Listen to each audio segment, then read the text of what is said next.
인본주의부터 자본주의 완성까지 500년이 걸렸어요. 근데 지금 이제 우리가 그 산업혁명하고는 비교도 할 수 없는 AI 혁명이라는 어떤 혁명의 단계를 저희가 지나고 있어요. 그렇다면 지금은 반대로 예전에 인본주의라는 사상이 산업혁명을 만들었는데 지금은 인간의 기술이 급속도로 발전하면서 AI 혁명이 먼저 오고 여기에 걸맞는 사상혁명이 지금 후행하고 있어요. 그러니까 인본주의가 AI를 만들었는데 그럼 AI 시대 때는 우리가 인간보다 훨씬 뛰어난 지능이라는 대상과 공존할 수 있는 사상체계가 뭐냐. 그래서 이제 포스트 휴머니즘이라는 사상체계가 계속 발전하고 있어요. 근데 이게 두 개가 맞물리면서 어떤 경제 시스템을 만들어 나갈지는 예측할 수 없는 상황이에요. 너무 급속도로 바뀌고 있기 때문에.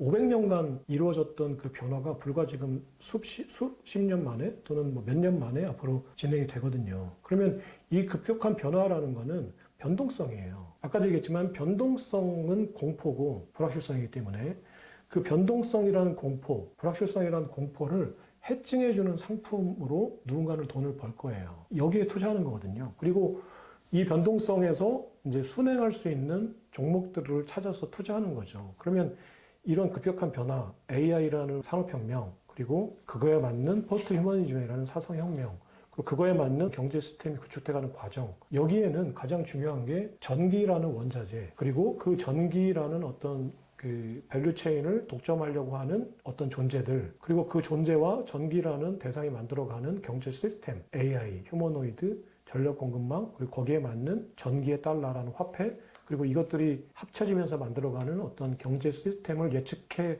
보면 거기에 순응하고 있는 먼저 시대를 읽고 달려가고 있는 업체들이 보이죠. 그러니까 전력 공급망을 독점하려고 하는 테슬라, 그리고 AI라는 것이 단순히 산업이 아니라 국가 안보라고 읽었던, 이게 패권이라고 읽은 팔란티어, 그리고 전기 공급망이 끌어당기는 달러의 화폐는 암호화폐 크립토가 될 것이라고 예측했던 팔란티어의 피터 틸 회장과 일론 머스크. 이 사람들은 사실은 미래를 읽고 있는 미래학자들이에요. 철학자들이고. 이 사람들은 미래를 읽고 먼저 그곳에 가 있는 거예요. 그러니까 지금 현재 우리가 TV에서 보고 있는 일론 머스크와 피터 틸은 미래에서 온 터미네이터? 미래에서 타임머신을 타고 온 존재들이라고 할 수 있어요. 그 사람들은 이미 의식은 미래로 가 있죠. 그러면 우리는 그렇게 할 수 없다면 그 사람들의 어깨에 올라타는 거죠. 그래서 테슬라, 팔란티어, 그리고 그 사람들이 땡겨오려고 하는 어떤 화폐 시스템, 비트코인, 암호화폐, 크립토, 여기에 투자하는 거는 사실은 종목 투자가 아니라 거시경제의 흐름에 내 돈을 태우는 거라고 생각합니다. 그래서 그 투자는 단순하게 몇 년 뒤 뭐 이런 것들이 아니라 앞으로 내 생애 주기를 걸고 할 만한 투자라고 생각해요. 여기서 그 일론 머스크가 이제 에너지 기업이다. 우린 자동차 기업이 아니라 이런 게 이제 인상적으로 생각이 나는데요. 그 일론 머스크 하면 또 도지코인이라고 민코인을 뭐 도지파파라고 그런 얘기가 있는데 저자님 책 속에서도. 네네. 그러면 이제 비트코인의 알트코인에 대해서 저자님 어떤 생각을 가지고 계신지 또 투자 전략은 어떻게 가져가야 되는지 궁금합니다. 네네.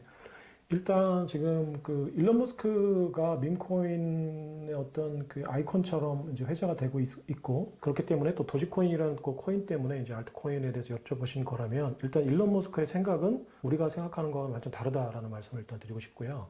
무슨 얘기냐면 일론 머스크는 아까 얘기 드렸듯이 미래에서 온 사람이에요. 그냥 우리 그 현재 보이고 있을 뿐이지, 이 사람들의 의식이나 생각이나 이미 이 사람들의 어떤 존재는 미래로 가 있어요.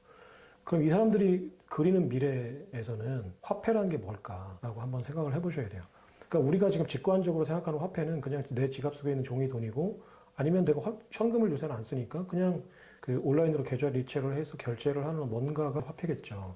근데 그 화폐의 근본적인 어떤 그 정의 또는 개념은 사실은 데이터예요. 그러니까 우리가 지금 그 10,000원짜리 화폐를 썼을 때 여기에는 상세한 데이터가 적혀 있지는 않지만 내가 10,000원의 어떤 가치를 누군가에게 줬다는 장부예요. 하지만 지금 현재 화폐는 이런 데이터들을 상세하게 못 담고 있죠. 그러니까 왜곡 현상이 발생하는 거예요.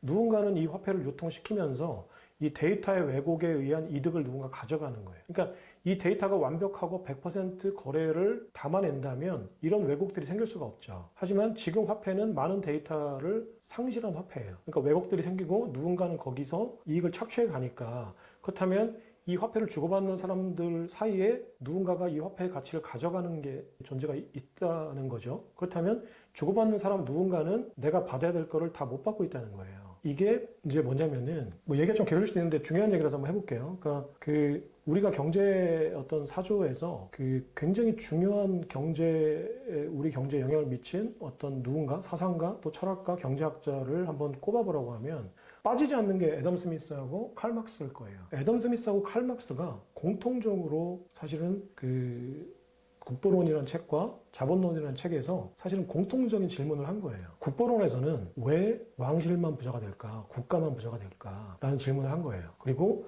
자본론이라는 책에서 칼 막스는 왜 자본가만 부자가 될까라는 생각을 한 거예요. 이 두 가지 생각의 공통점은 뭐냐면 왜 누군가는 누군가의 화폐에 담겨 있는 가치를 훔쳐갈까라는 거예요. 그러니까 그 당시 애덤 스미스가 국본을 쓸 때만 해도 중상주의였거든요. 중상주의는 약간 번역이 잘못돼서 사실은 의미가 조금 퇴색된 단어인데 중상주의라는 건 뭐냐면 더 정확하게 얘기하면 중금주의예요. 금이 가장 중요한 국부라는 거죠. 그래서 수출을 많이 하고 수입을 줄여서 왕실이 금고에 금을 많이 쌓아놓으면 그 나라가 부자라고 하는 개념이 중금주의였어요. 중상주의였어요. 근데 그러면 많은 노동자들이 노동을 해서 상품을 만들고 그 상품은 그 노동자들이 쓰는 게 아니고 수출을 하죠. 전 세계 이제 영국이 해상왕국을 통해서 했던 식민지들로부터 원재료를 가져다가 영국의 노동자들이 면화를 만들고 또 뭐 차를 만들고 해서 상품화해서 다시 실론티를 가지고 다시 또 인도, 파키스탄, 스리랑카로 가서 비싸게 팔죠. 여기서 얻은 금을 왕실이 다 국고에 넣어놓는 거예요. 그러면 노동자들은 노동만 하고 아무런 소비 혜택이나 또 그거에 따른 어떤 자본 혜택을 못 보죠. 그러니까 왕실이 다 착취를 한 거죠. 그러니까 파운드화라는 화폐에 담긴 노동의 가치를 왕실이 다 착취를 한 거예요. 그 화폐가 데이터를 다 담아내지 못했기 때문에. 그러고 나서 자본주의가 열리고 그게 아니라 국가의 부라는 거는 사실 소비자들이 소비하는 거다. 생산하는 거다. 이게 이제 GDP 개념이 그때 생긴 거고 그러면 생산자들이 생산을 하고 그 생산자들이 그 재화와 서비스를 소비하는 게 국가의 부다. 그래서 이제 GDP라는 개념이 조금 더 다듬어져서 후세의 경제학자들이 이제 애덤 스미스의 철학을 만든 게 이제 GDP라는 개념이에요. 그 GDP가 쭉 와서 이제 칼 막스 시대에 와 보니까 애덤 스미스가 GDP라는 게 중요해서 그럼 GDP를 키우려면 자본 축적이 일단 중요하다. 그래서 생산성을 향상시키고 산업혁명을 통해서 자본 축적을 해서 공장을 만들고 생산을 많이 해. 맨날 노동자들이 가서 공장 가가지고 하루 종일 24시간 일하고 잠도 안 자고 일을 하는데 그러면 노동자들이 부자가 돼야 되는데 왜 부자가 안 되지? 라고 생각을 한 거예요, 다시. 그래서 가만히 뜯어보니까 그럼 저 노동자들이 받고 있는 저 임금이라는 돈에 찍힌 정보가 부정확하다는 거죠. 그래서 그 노동자들은 10시간 일을 했는데 4시간만 일을 한 임금을 준 거예요. 그 화폐의 가치가 이제 데이터가 상실된 거죠. 누군가 착취를 한 거죠. 그 데이터를 누군가는 부실한 데이터를 가지고 누군가 장난을 친 거죠. 그게 이제 자본가였어요. 그래서 칼 막스는 잉여 노동의 가치를 화폐라는 부실한 데이터를 왜곡시켜서 자본가들이 착취하니까 그렇다면 이걸 바로잡아야 된다. 그래서 만든 게 이제 공산주의였죠. 그러고 나서 또 이제 공산주의는 붕괴했지만 어쨌거나 계속 이제 또 왔죠. 그러면서 이제 또 공산주의가 붕괴되고 나서도 자본가들의 어떤 착취 구조는 조금 민주주의 운동 등을 통해서 완화가 됐어요. 그러면 또 노동자들이 부자가 돼야 되는데 사토시 나카모토가 또 금융위기 때 보니까 아니 왜 맨날 나도 실리콘밸리 나가서 맨날 코딩하고 열심히 일하고 있고 엄마 아빠는 철공에서 다니면서 열심히 일하고 맥도날드 햄버거 집에서 내 친구들은 맨날 아르바이트 하고 있는데 왜 쟤들은 엄마 아빠는 공장에서 잘리고 나는 맨날 코딩하는데 이거 용역비도 별로 못 받는 것 같고 또 맥도날드 집에서 일하는 거 1시간에 지금 뭐 우리나라로 $10,000이겠지만 $20 받고 있는데 왜 우리는 계속 가난하고 월가만 부자가 되는 거지? 라는 궁금증을 던진 거예요. 그러니까 지금의 달러라는 화폐가 이런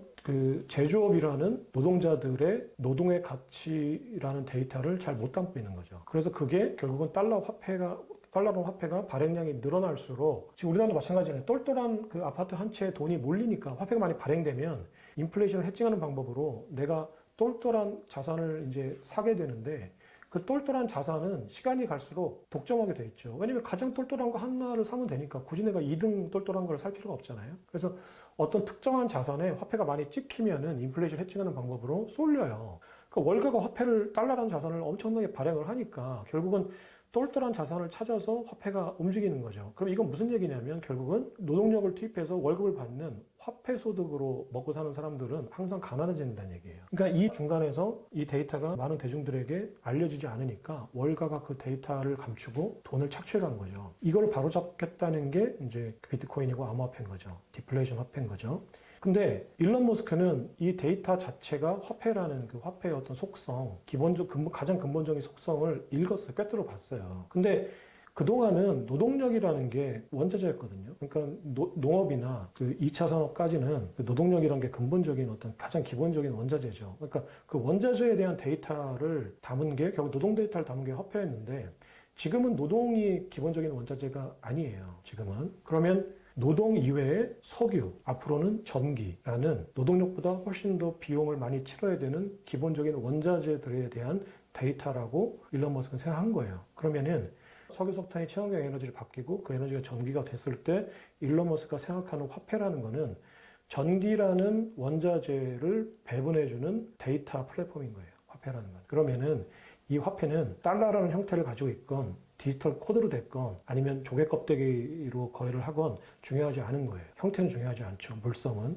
그냥 그 전기라는 원자재에 대한 데이터를 얼만큼 충실하게 담고 있느냐가 화폐의 이제 가장 중요한 속성이라고 본 거예요. 그럼 일론 머스크는 내가 이 전기라는 원자재를 배분하는 사업을 하고 그리고 그 전기라는 데이터를 또는 전기라는 원자재를 가장 효율적으로 배분하기 위해서는 그 데이터 장부인 화폐까지 만들어야겠다는 생각을 하고 있는 사람이에요. 그러니까 일론 머스크를 단순하게 테슬라라는 전기차를 만들겠다는 사업으로 보고 투자를 한다면 그 사람들은 그냥 삼성전자에 투자를 하세요. 훨씬 더 실패할 확률이 적을 거예요. 근데 만약에 내가 테슬라에 투자를 하겠다라고 생각하는 사람들은 일론 머스크는 방금 말씀드렸듯이 전기차라는 어떤 물리적인 방법을 통해서 전기 저장 장치인 ESS를 전 세계로 보급을 하고 그리고 이 전기 저장 장치에 의해서 직류 전기를 전 세계 사람들이 소비할 때 내가 태양광을 통해서 직류 전기를 만들고 그리고 ESS에 저장해서 배급을 해주고 아니면 SF 소설 같지만 화성이나 달나라에서 24시간 태양광으로 발전을 하고 이걸 마이크로웨이브로 어떤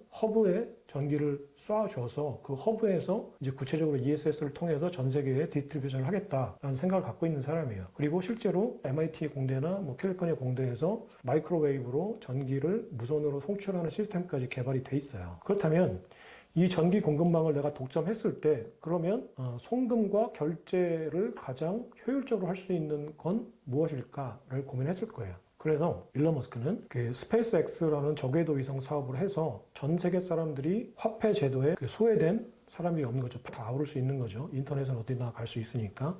그러면 인터넷으로 결제할 수 있는 화폐라는 거죠. 네트워크상에서 결제와 송금이 가능한 화폐. 그건 크립토죠. 그러면 이 크립토라는 화폐 중에 가장 효율성이 높은 화폐를 일론 머스크는 만들거나 선택을 할 텐데 이미 도미넌스는 비트코인이 50% 이상을 쥐고 있기 때문에 이 사람이 아무리 미래에서 왔다고 해도 지금 현재 새롭게 만드는 화폐가 도미넌스를 50% 이상 쥐고 가긴 힘들어요. 왜냐면은 이거는 기술과 어떤 문제가 아니라 선점의 문제거든요. 비트코인이 이미 선점을 했어요. 그럼 사람들은 조금 불편해도 네트워크 효과 때문에 50% 이상 가진 걸 쓸 거예요. 계속. 더 좋은 화폐가 나오더라도. 그러면 일론 머스크는 자기가 자체 제작하는 것보다는 현재 있는 것 중에 하나를 선택할 확률이 굉장히 높고 그렇다면 일론 머스크는 비트코인이 파일 용량이 정해져 있고 그리고 무겁기 때문에 비효율적이다라는 얘기는 했지만 선택의 여지가 별로 없을 것 같아요. 그렇다면 비트코인을 선택하고 그 비트코인을 어떤 기축 자산으로 한 뭔가 결제단에서는 어떤 세컨 레이어라고 보통 하죠. 그 세컨 레이어나 이제 1.5 레이어에서 라이트닝 네트워크나 어떤 기술적인 건 제가 솔직히 잘 모르겠어요. 그러니까 기축 자산은 어쨌거나 비트코인이 되고 실제로 결제하는 수단은 어떤 토큰이 되겠죠. 기술적인 거는 사실은 어떤 합의가 이루어지면 그 다음부터는 뭐 기술적인 해결책들은 그 많은 공학자들이 모여서 막 해결을 할 거예요. 그래서